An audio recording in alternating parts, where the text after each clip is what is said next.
confidence is, I've been talking to so many like really good hunters that I would consider really good hunters. And like that's a recurring theme they talk about is just be confident. If you're Hmm. confident in the shot, if you're confident in the situation, you're confident in that environment, like that goes such a long way. If you start out your hunt not being confident because you're uneasy in your stand setup, you got to make that adjustment. If you're afraid of heights, if it's too windy and it's a smaller tree, you gotta make that adjustment.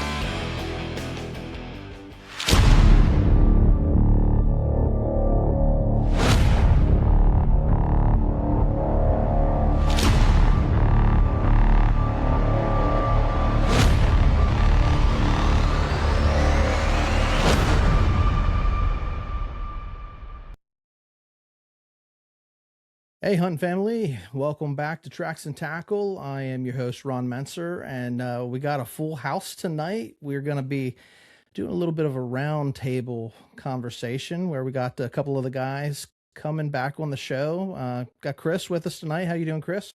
What's up, Ron? I'm good. How you doing, buddy? It's cold outside. Yeah, it's a little chilly, but I heard it's going to get up to over 20 degrees tomorrow, so we'll be in tropical weather compared to today. But yeah, no problems there. Just braving the winter. Hmm. Josh, how you doing, man? Man, I've had a crazy week, Ron. We'll get into that in a little bit. Yeah, Josh has got some stories. Josh has got some stories to tell. We'll get into it, and we got Jere Preston from the Final Stand crew back with us. How you doing, Jere? Pretty good. It's been a minute. It has been a minute. We've been talking about, hey, when can we get back on the show? Have you come back on? And it's been a busy season. I know you got some stories to tell as well. Yeah, So, it's been a busy one.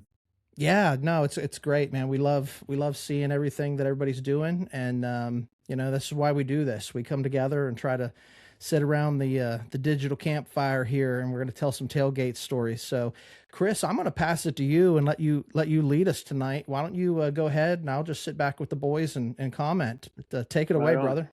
Ron's giving me the reins, so look out. So It's going to be fun. don't be scared. You boys like Mexico because we're going.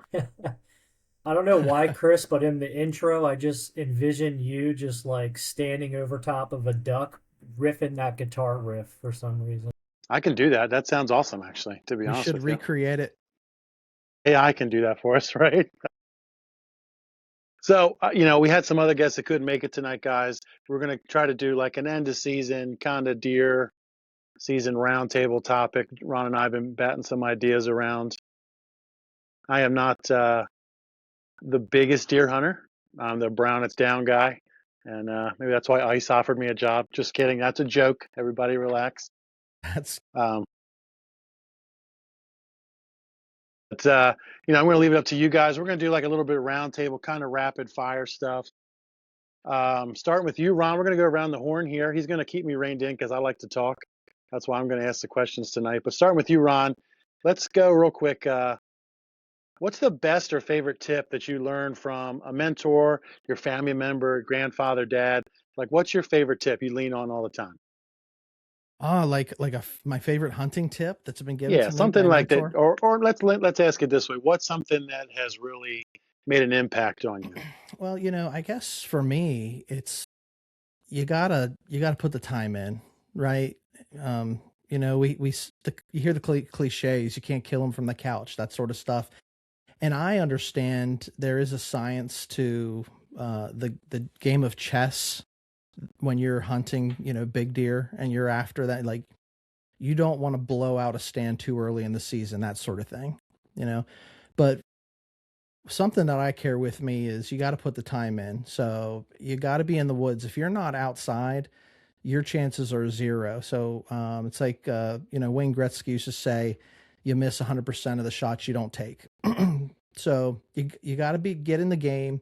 you can't, I mean, choose wisely on what nights you hunt where, and you know, use wisdom in that, but don't just dream of getting it done. You got to get out there and get your boots dirty and put the time in the tree stand or whatever it is that you're doing. So I've always been encouraged to do that and sit still. I mean, that's basic 101. Yeah. Right? What you got, Josh? Well, I don't sit still, so I'm gonna disagree with Ron there. Throw it to the guy that doesn't sit still, right? I am not a sit still type of hunter. No, what I'm gonna say is play the acorns. I mean, I know that sounds kind of corny, but like a lot of the areas that we have around here are real heavy oak woods, you know, with the white oaks and the red oaks, and every couple years you have a real good harvest of acorns, and they're not going to touch your piles of corn. I mean, that's just fact of the matter. So I mean, if you can figure out when these big heavy acorn drops are happening in your area, and you know this is where you got to be, because this is where the deer are going to be. Acorns are their number one feed all the time, everywhere in the U.S.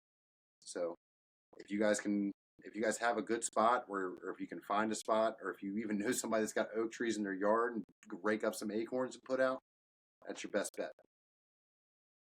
Now, to quote Ace Ventura, is that the white or the red? It's a great movie. I like the red. What about you, Jere? What's something that made an impact on you, bro? I got two, and one is from my dad, years ago when I was a kid, is like scent control and all those gimmicks, more so the gimmicks tied to scent control mean nothing. Play the wind. You can buy all these things, you can do all this. My dad used to kill deer every single year, and he'd be smoking a cigarette in the stand while he shot the deer with his bow. Yeah. And I just never understood that for the longest time. And, I'm not anymore, but, for the longest time, buying different, sprays and laundry detergents and all the things. And, you know, wind is wind is everything when you're out in the woods. And then the other one is patience. Um, the tip or the learning curve through years of hunting is that patience is everything, especially in the right moments. The worst thing you can do is push a wounded deer. That deer's going to be dead, regardless if it's a lethal shot. It's just a matter of if that deer's going to be 50 yards away or 500 yards away because you pushed him. Just have patience, be confident, in everything that you do, and let all that take place. Yeah. I'm not going to chime in a whole bunch, but one of the things I was going to talk about tonight was scent control, because there's a lot of people that really debate that. Yeah. And one of the debates is if a deer's nose is that strong, it's going to smell you still, no matter what you put on, right? Mm-hmm. There's some people. Now, Josh and I have hunted out west where it's a lot different, where you need scent and you need calls. It's a totally different. They're not used to people out there. But at the same token, I was out there and I had a 3-point walk up within 30 yards of me talking to my other brother, and he didn't care that we were there at all.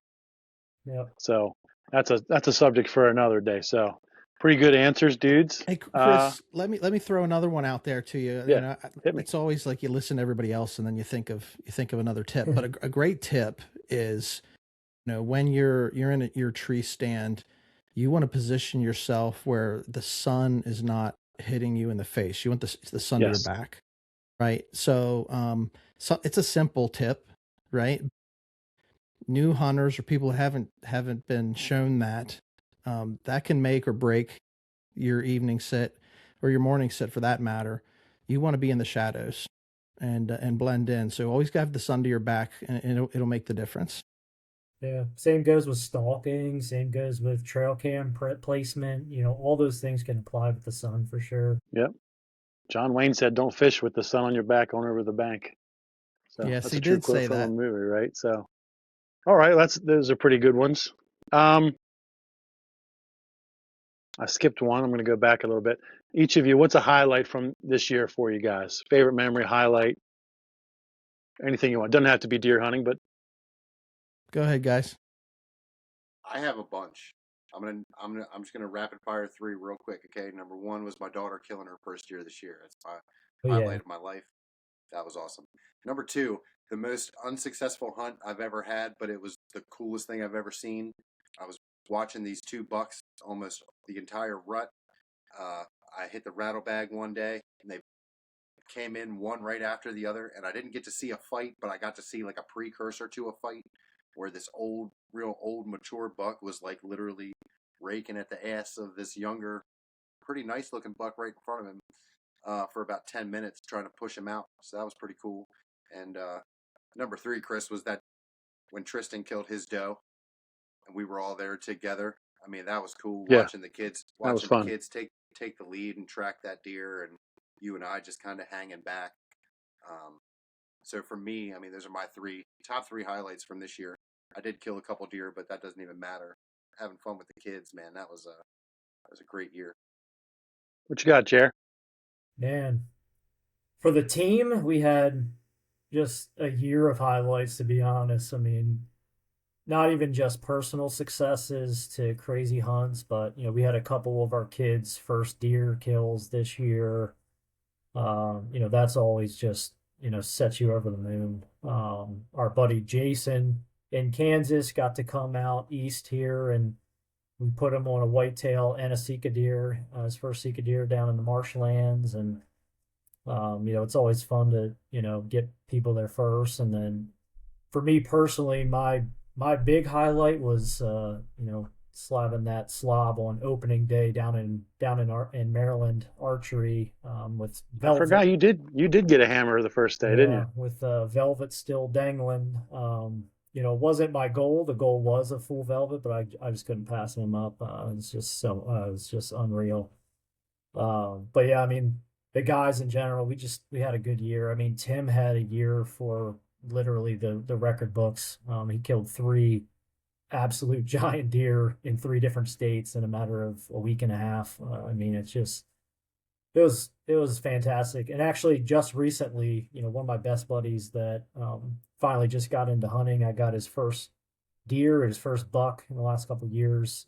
He got his own property this past year that he wanted to kind of figure it out on his own based on what he had learned from me. And actually, just the other night here at the buzzer, he shot his first buck on this new property that he kind of created and developed, on his own, set up his stand locations and stuff. So just super awesome just to kind of see that, that wealth of knowledge spread to others and then seeing them apply it. And it's just, we just talked about that last week, how getting people into it and introduce them to new areas is like a success for everybody. It's a really cool thing. What about you, Ron? What you got? Yeah, it's a win all around. Certainly, Jere, you and the guys, it's going to be tough to beat the year that you guys have had. Just watching your group and the success that you guys had. So that that was a ton of fun. Josh, when your daughter shot her deer, certainly we get excited for that. But I was excited for you. I saw how excited you got. Because you were an animated fella to begin with. So, it's cool watching, whether the kids are having success or whether it's just somebody new getting into it. Like, I think that's what gets all of our blood flowing, our blood pumping and stuff.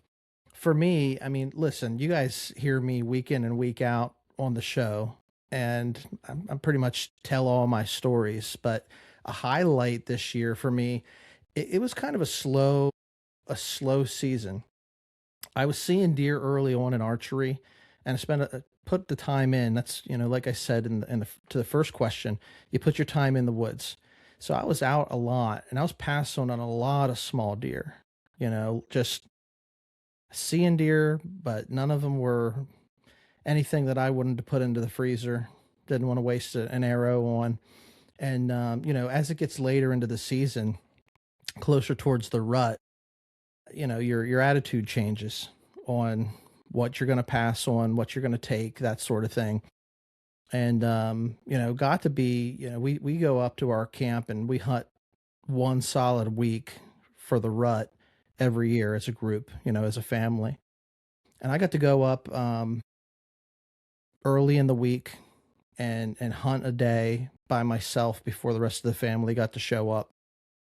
and it was windy as hell. I mean, it was like sitting in the tree, you would get seasick, and probably wasn't the best conditions for archery hunting, but hadn't been up to the cabin. I've been hunting local to home here, and I just wanted to get out and put the time in the woods, like I said. And even though it was a super windy day, I think I saw 11 deer in that sit, and was able to shoot my buck and take a doe on the same day before the rest of the family got up to camp. And like, that was a cool experience, there's much more to the story, which I won't go into. Go back and re-listen to that episode if you want the full story. But just to, your brother's coming to camp, your nephew's coming to camp. The boys are coming to hang out for, a week-long hunt. And when you're like a group like us, where we have a cabin and we can go and do that sort of stuff, checking the box early in the week takes all the pressure off. You know what I mean? Especially after passing a lot of deer through the early season. So getting it done on day one of that week-long rut hunt, recovering that buck, because, the story, it wasn't the best shot. I didn't know if I was going to get him or not. I had my doubts on where I had hit him, but I backed out. I gave him overnight, and I was able to recover him the next day. And like, that's just like, that's the moment, right? When you recover the deer that you're not sure if you're going to recover. Mm-hmm. Super, super special moment. And so the rest of the week, I didn't have to hunt hard. I could just hang out and enjoy time at camp with the guys. Plus, hunt at my pace. So I would say that was probably the best moment I had in the season so far. Right on. Dude, there's something about that moment, that experience of recovering a deer that I don't think gets enough respect in modern outdoor industry.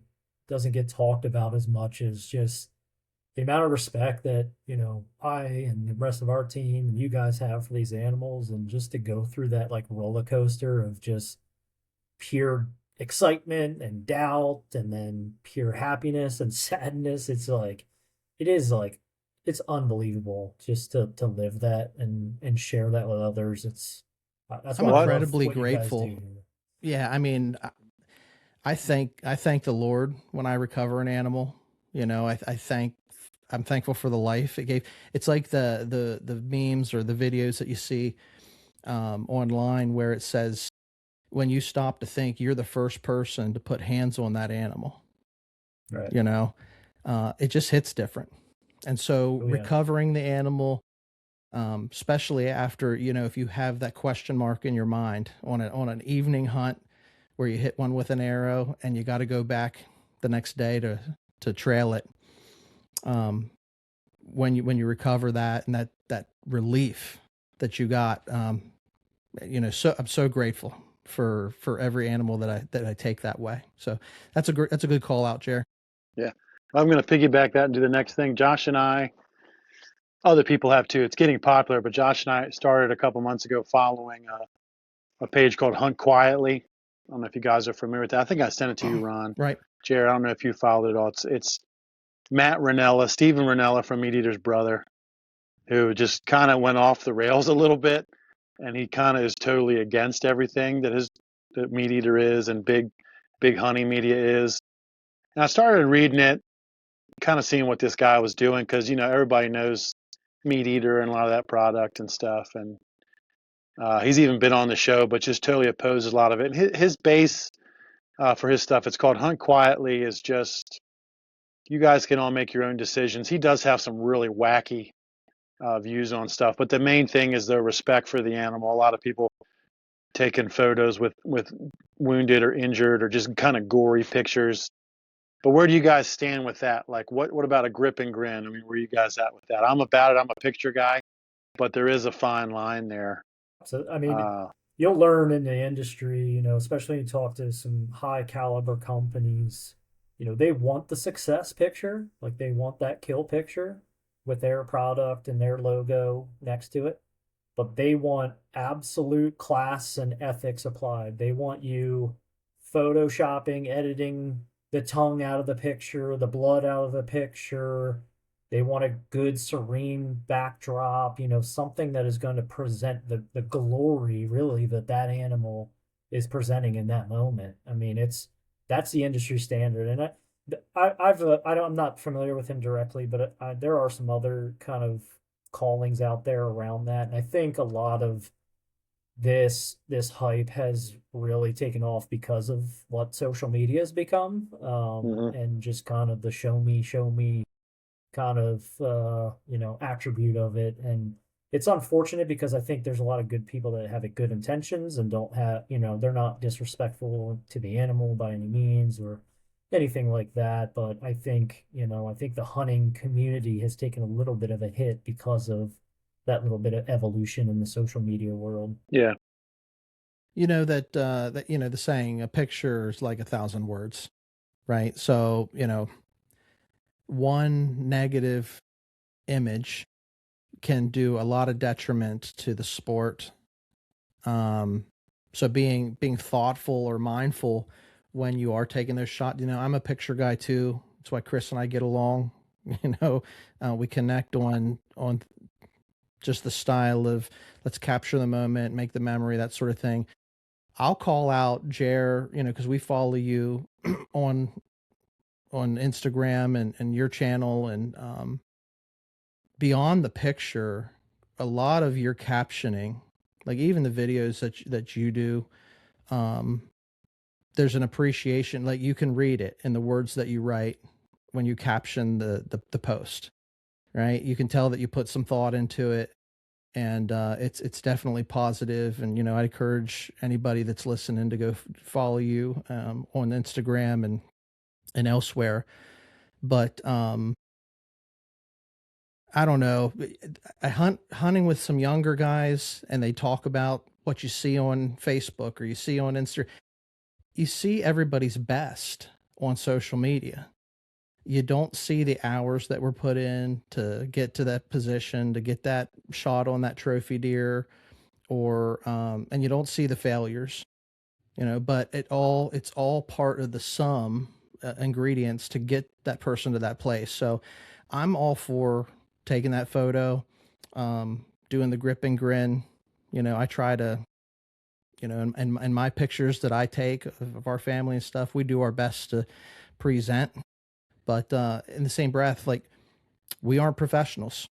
So, you do your best, but you're going to get something that's maybe a little bit more raw from your ordinary average Joe out there that does this stuff. But I'm definitely not against it. But I do think that going the extra mile, being mindful of the words that you're putting in your post and things like that, that transcends just the image. What My about 2 you, Josh? cents. Where you at? See, I'm not a big picture guy. I'm trying to be better with it, but I'm not a picture guy.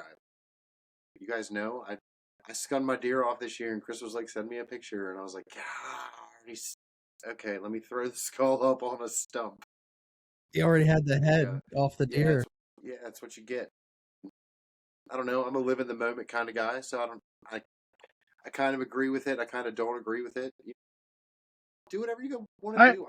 I don't care if you want to take Yeah, pictures that's what the with you basis. and your massive deer. Do it. Yeah, Post it everywhere. I'm proud I of you. I Do what agree you with do. it. For like the waterfowl hunting world, they call them like the flat brim brigade, younger guys that have social media stuff, and That's they're out impressive. there. They're out there, and they post stupid stuff. And a lot of times, guys that have duck hunted, you're not going to kill the bird the first shot. They're tough, and there's videos of these guys just being goofy with these things and disrespecting it. Whatever you do is whatever you do, but you don't need to film it or put it online. I mean, they're there for a reason. Uh, respect that or whatever. So the guy's got some cool stuff. If you want to read it, he's got some cool points of view about how corporate a lot of it's getting, and there is some stuff where there is some hunting loss because of how popular hunting is getting, and how corporate stuff and these bigger companies are taking over and taking away lottery points and advantages for other people to hunt. But some of his stuff is just wacky. It's just very. It almost seems like his brother's popular. This is his cash grab. Let me reach for something there. But I've gotten some uh, different points of view from listening to it. So I encourage everybody to do that. So another hot topic debate here. maybe not a debate. Tree stand height. Where are you guys at with that? There's Oh, some people that say jeez. the higher the better. Some people say 10 or 12 foot's where it's at. Oh, What do you boy. think? Let's start with you, Jere. Phew. I'm the wrong person here. I play to my surroundings when I'm hunting. I mean, I've got a couple multiple, setups. I still rock a climber every once in a while. I've got a saddle set up. I've got a mobile hunting, hang and hunt set up, lightweight. I still hunt out of ladder stands every once in a while. But all three of my mobile setups, I can get, with the climber, obviously I can get wherever I need to. With my saddle and my mobile hang and hunt, I mean, I can get up to 30 feet if need be. If it's a little sketchy and wouldn't pass any SHE regulations from a safety perspective. But yeah, I mean, you have to, again, you have to play to your elements, your environment. You have to play to expected deer movements where they're coming from.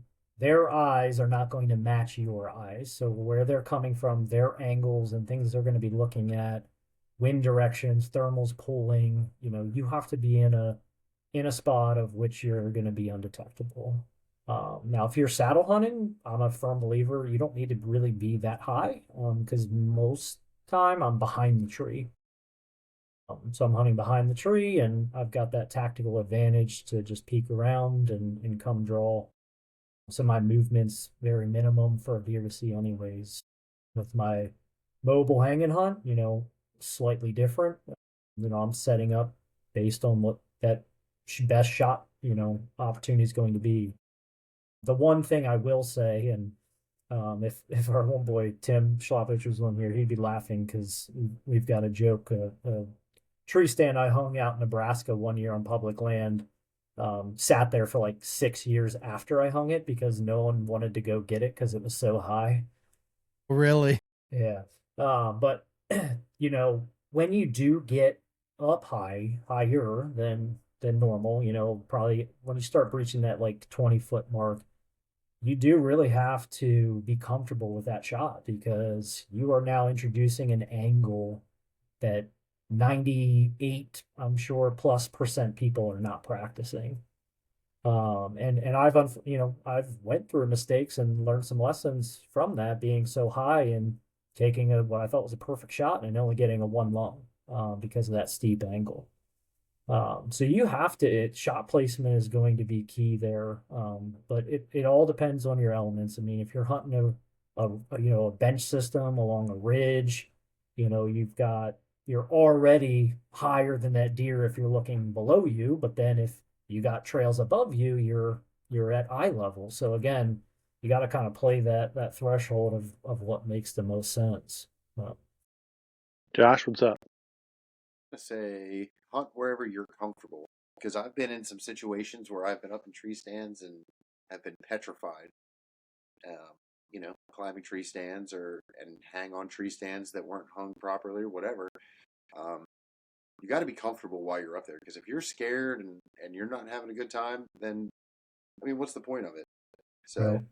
for me Confident. personally, I like I got this one big, real sturdy hang-on stand that I like, big hang-on platform, and I like my ladder stands. I like a good 12 to 15 foot ladder stand. Where we are, Kris, down at our farm. I mean, we have the ability to just put them up and leave them. Let the vines grow up them and brush them in naturally and stuff like that. And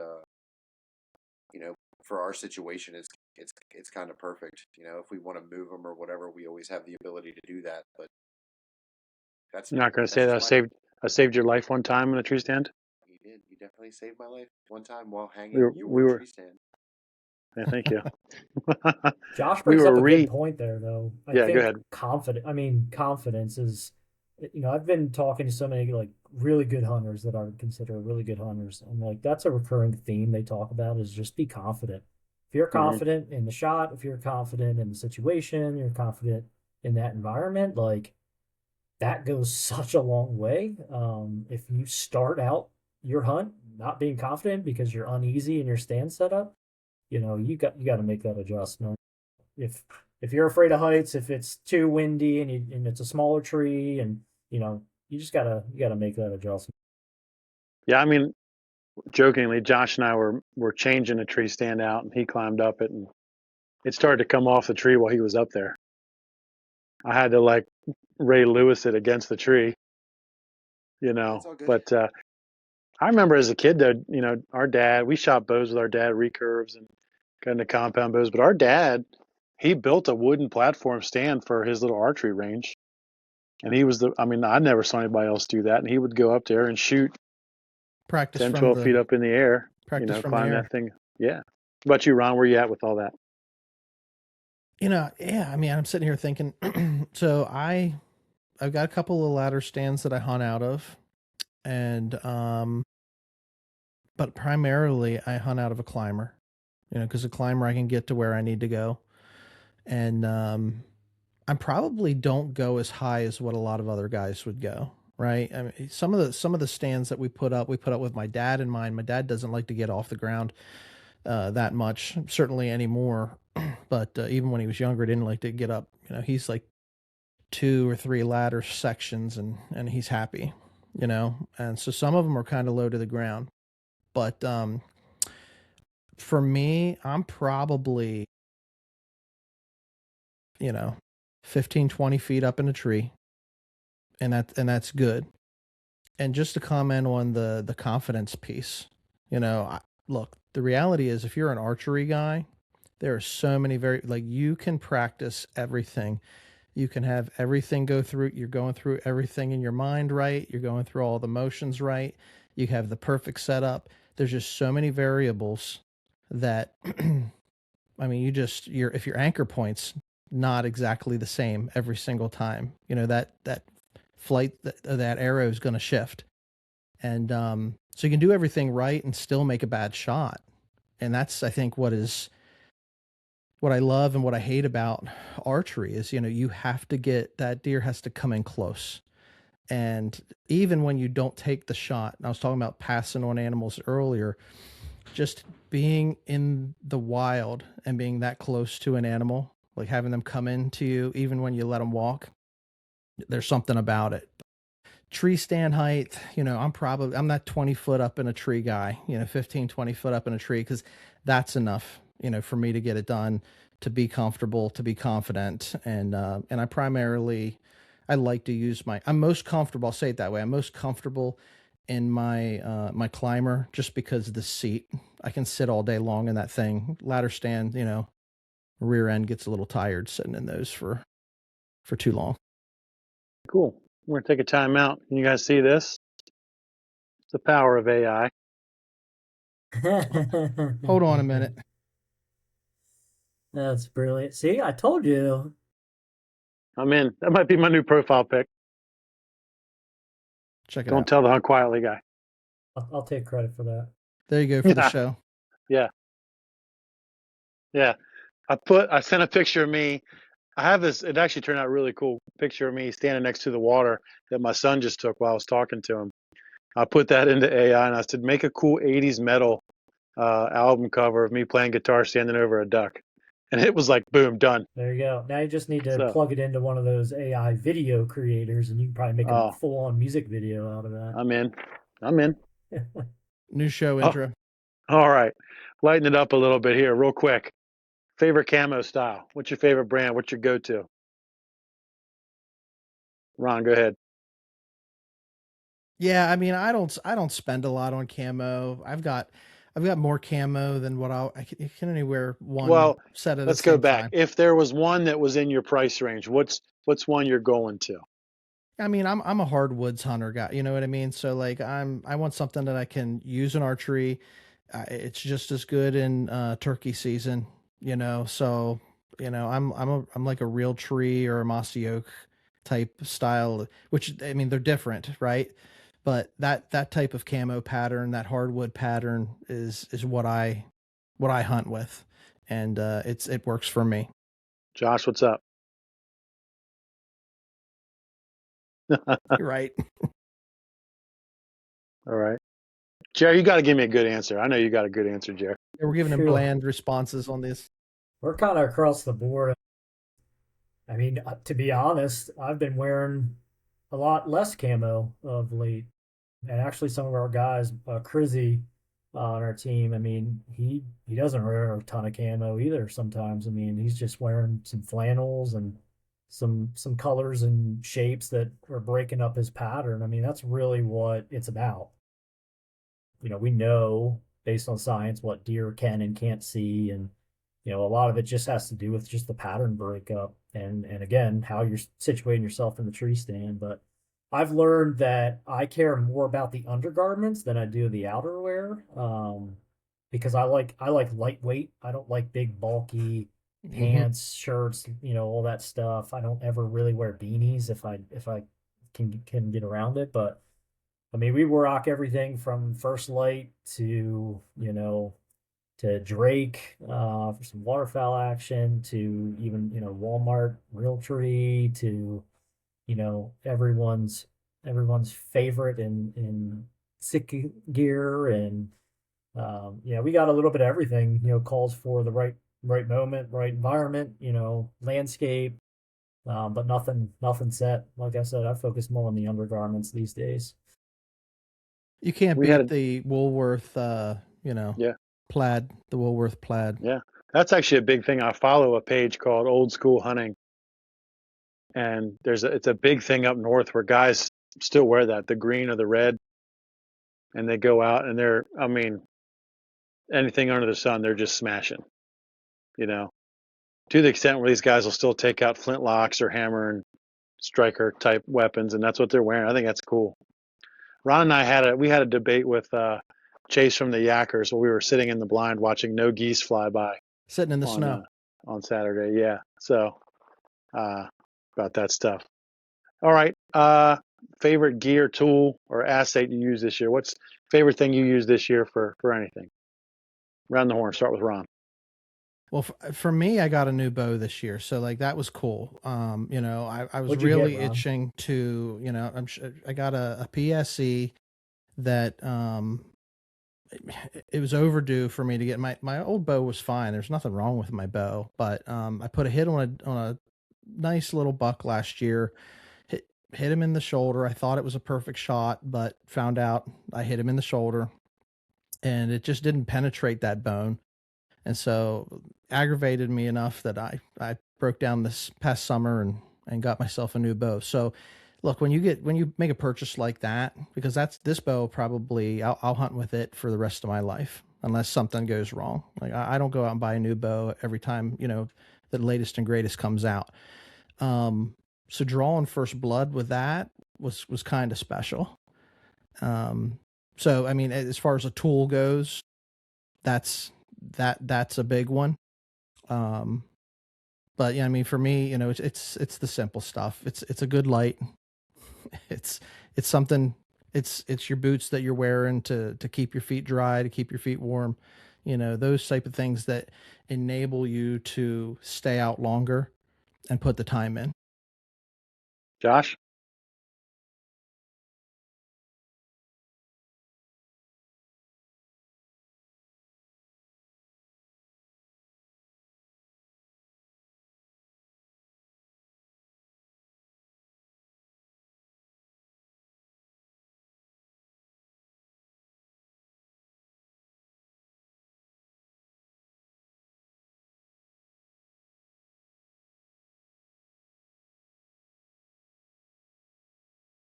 Jere, you're a high tech guy in a low tech world. What you got, dude?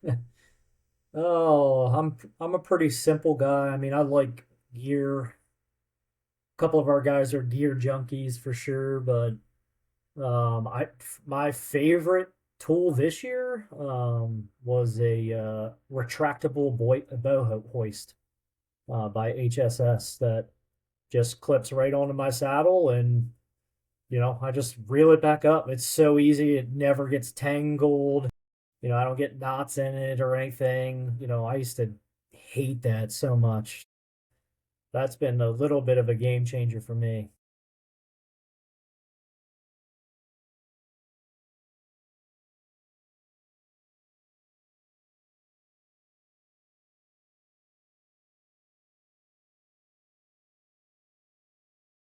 Yeah, it's a game changer.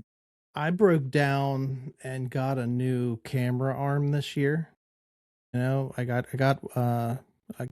Fourth Arrow puts out a good product, and like I said, I don't spend a lot of money on the gear that I hunt with. I make do with what I've got, and I'll make it last for years. But broke down and got a new camera arm just for the self filming aspect of it. Man, did it make a difference! Just having the right tool for the job, and it's just like working in the garage, working on your automobile. If you have the right tool, the job goes so much smoother. And so spent a little bit of money on that. That was another one that, as far as gear goes, I enjoyed having. Right on. Right on. All right, moving right along. This is where it gets real heated, okay? I'm getting back into the heated debate stuff, okay? Bring it. Favorite blind snack? Oof.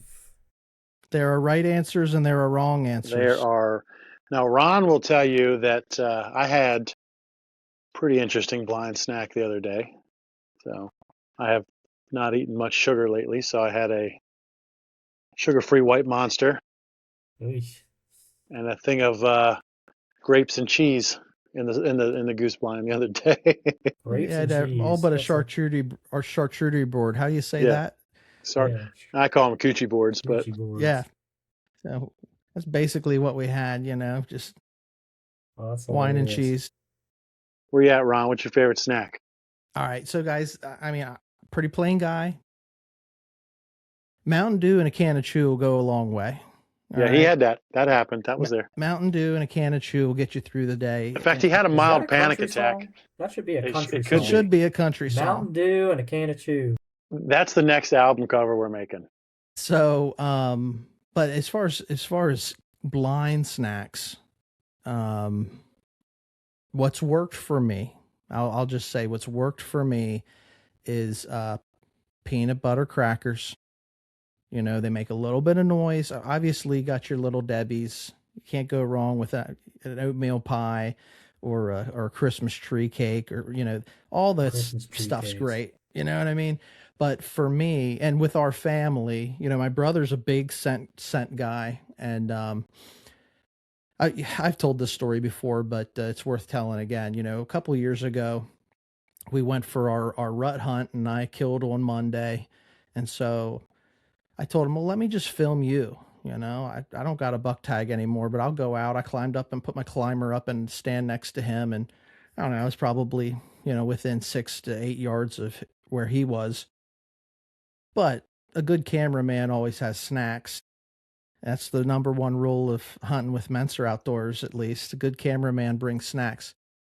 I broke out the peanut butter crackers an hour or 3 into the sit. And my brother, who's my older brother, who is, we call him the scent warden, because he is honed in on scent control, right? He's a big firm believer in that. And he was all over me about the deer can smell that peanut butter and we're not going to see anything. I said, that's the point. They can smell the peanut butter. Deer tend to like the peanut butter. So, in our family, this is a long-winded answer, Kris, I'm sorry, but peanut butter crackers trump everything. In fact, whenever you're 6 hours into an 8-hour hunt and it's getting to be go time, the sun's starting to go down, and it's getting to be that golden hour, it never hurts to break out a pack of peanut butter crackers, take a picture, send it to your hunting buddies, and say, hey, broke out the secret weapon. It's time to get it going, and that'll change your day. 30 seconds of fun is all it takes. Where you at, Josh?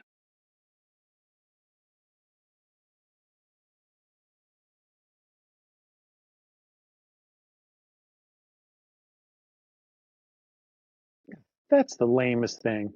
You're lame. Protein, it's good protein with the peanuts.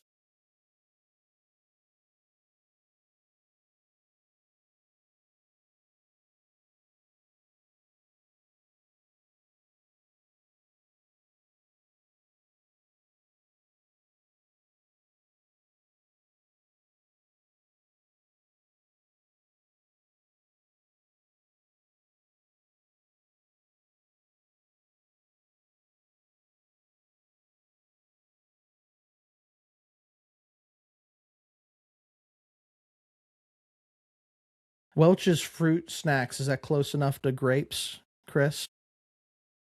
Comparable. If you're a 4-year-old, I would say that's acceptable. Yeah. I'm just Listen, man, I haven't had any of that stuff for a long time. I like gummy bears and gummy worms and stuff, yes. But the best fruit snacks are the shark ones from when we were kids. Yeah. Where you at, Jere? What's up, buddy? I'm just a meat and cheese guy.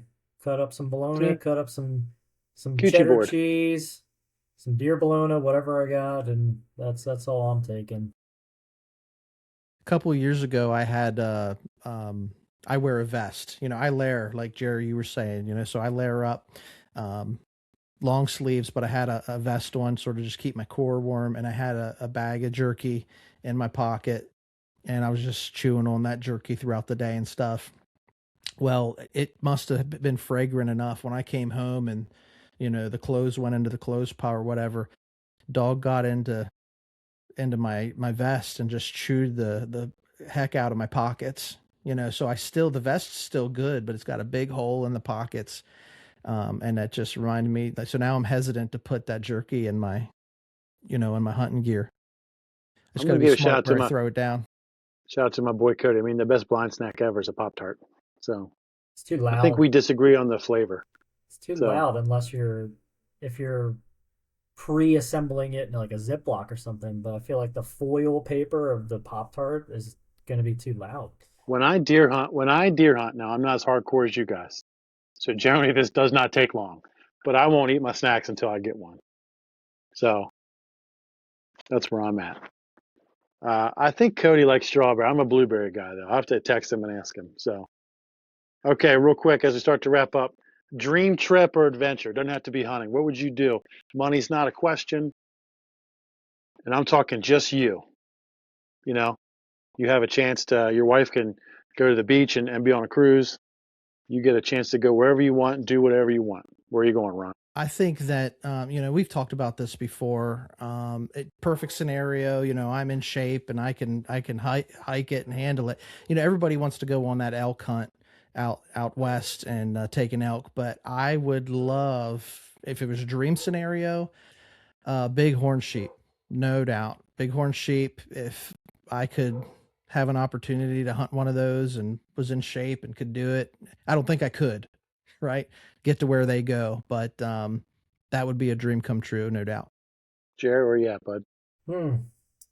It would definitely be hunting related for sure. Maybe even fishing related, but I would say just in general, like an unlimited tag of any animal I want in Alaska for like just 2 straight weeks, flying into like where no civilization's at, and just let me go for 2 weeks, camp, do the whole, survivor thing, and just whatever happens, happens. Like that would be a dream trip. And if I happen to come across a sheep, then I come across a sheep. Right. Yeah. You send a picture to Ron.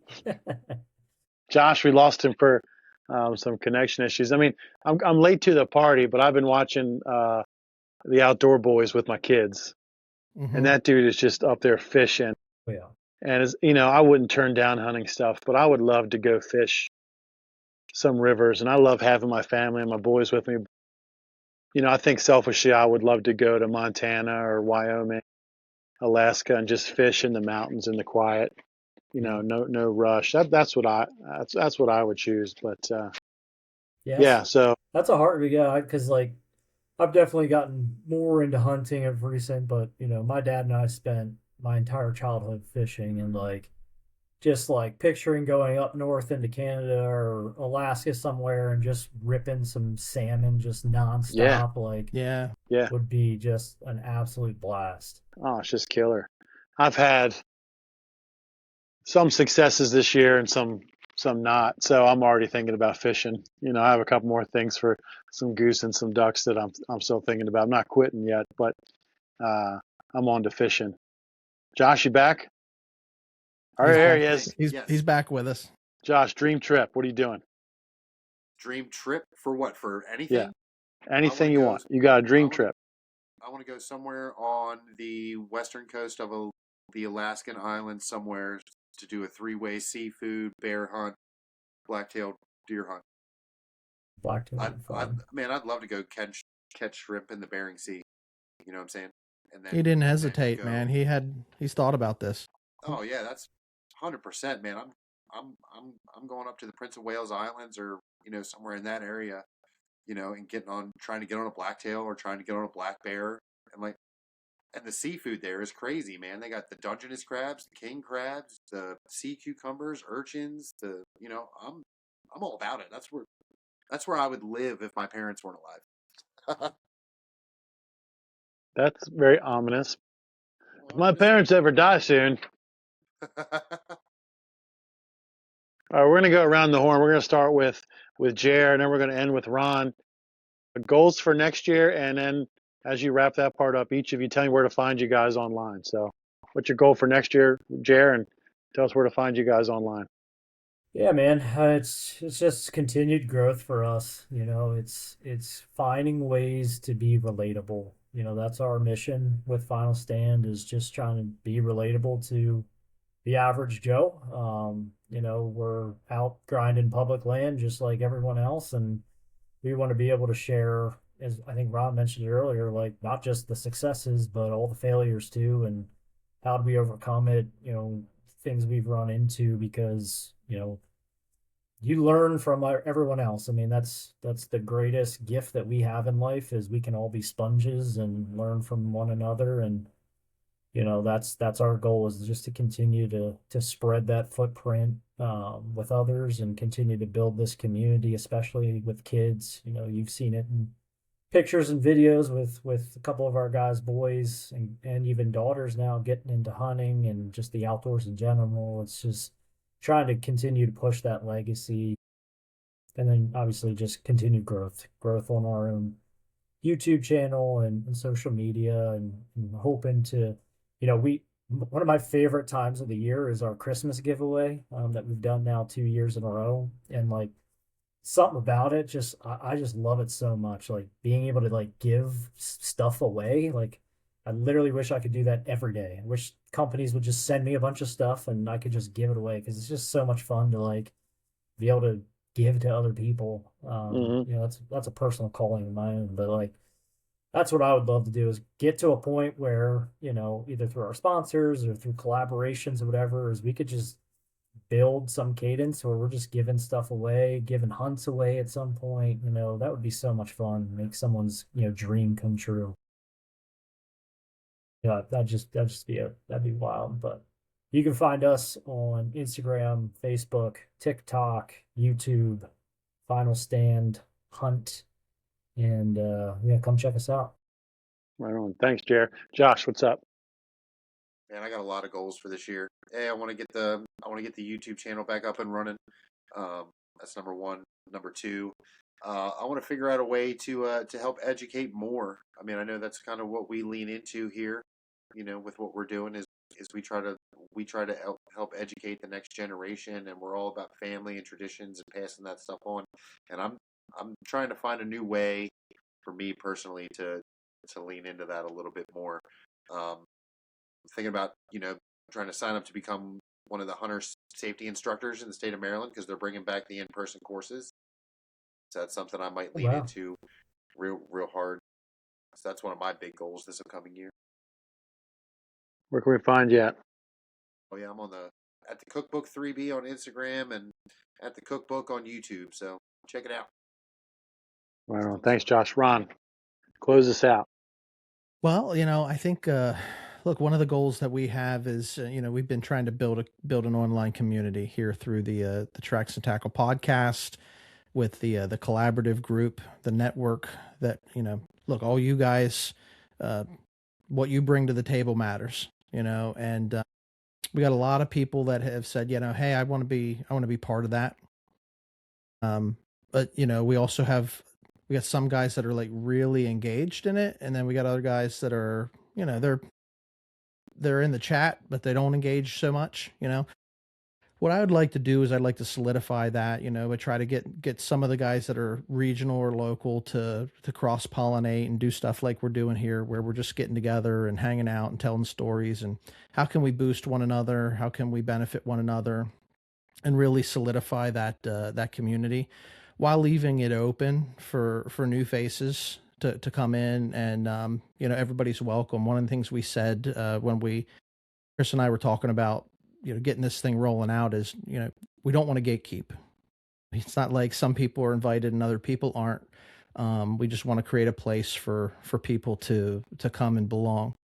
So I think we've done a good job last year doing that, but I really want to continue the effort of bringing people together and in that venue, grow the podcast. I think we're really enjoying the fruit of having a lot of cool guests. We're meeting a lot of cool people, and then we have people that are friends that have come back to lend whatever they're resident expert in.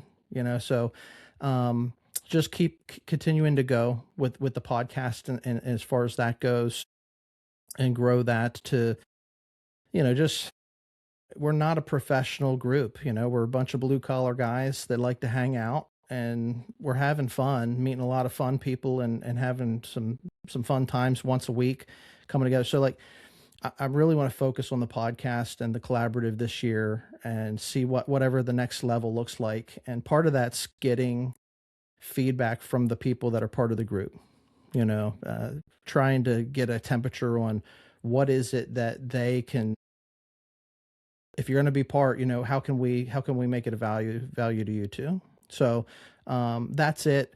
Spend a little bit of more time. One of the things that we've done a side project on, Kris and I have, we do have another show called the Roundtable Sessions, which is very similar. Like, the idea was like this: get a couple guys together. We're going to sit around and we're just going to have a conversation. We're going to talk about guy stuff. And that's a very wide topic, non-hunting related, could be outdoor related, but isn't.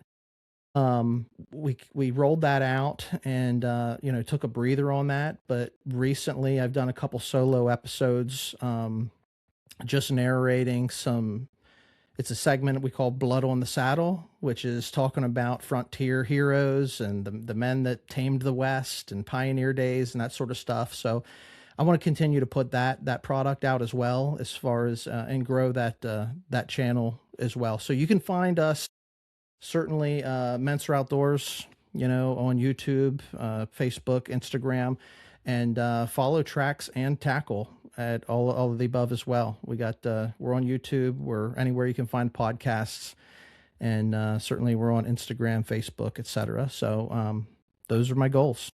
Yeah, awesome. Great job tonight, Kris. Thanks. Want to take us out, Ron?